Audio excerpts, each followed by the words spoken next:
Hi everyone, I have a pair of cards featuring Spellbinder's Peony Celebration.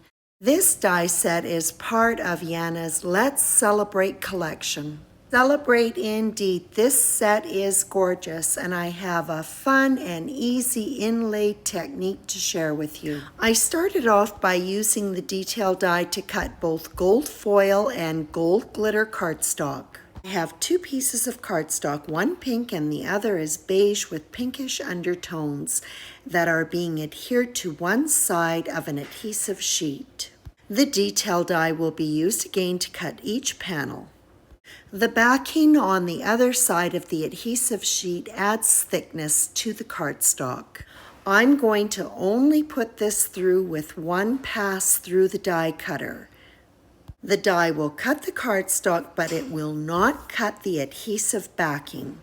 The flower petals will be die cut, but they'll be held in place for now. The outline die was used to cut the same colors of cardstock, and I'm adhering those gold die cuts to them. I really like using this pressure adhesive tool for dispensing small amounts of glue onto these fine die cuts. Two consecutive dies from mirrored arch labels was used to cut the same pink and gold cardstock used on the flowers. And once these backgrounds are layered together, it's time to do a little bit of work on those die cut flowers on the adhesive sheets. I'll be adding just a touch of color to the base of each of the petals to add some depth and dimension. A detail blending brush makes it easy to get to the base of each of these small die cuts. For this pinkish beige panel, I'm applying a very soft pink Distress Oxide spun sugar. When the ink is applied to the base of the petal, I work upwards towards the petal's edge, lessening the pressure to create a gradient. For the flower die cut on the pink cardstock, I'm using a darker pink called Worn Lipstick. Adding this bit of color does not take any time at all, and now it's time to do the paper piecing. Because these have been die cut from the adhesive sheets, this really goes fairly quickly. For the pinkish beige background, the large flower is being inlaid with the die cuts from the pink cardstock, and then the smaller flower will be done with the other one. And vice versa for the other pair, providing two different colors of flowers for each of these die cuts. The sentiments are being created using the Let's Celebrate press plate set. Sentiments are being inked with Versamark, and after they've gone through the die cutter, then they'll be embossed in gold.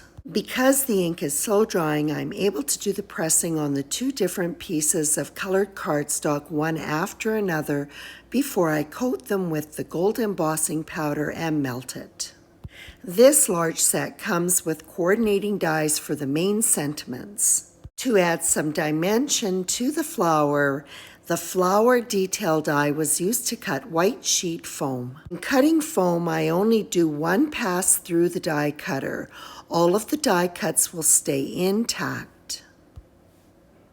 The flowers are set aside to dry completely before removing the excess foam. I'm using the corner rounder on Spellbinder's 1-2 punch to do 2 of the 4 corners on both dark gray cardstock and an A2 size card base. This adds a sweet detail.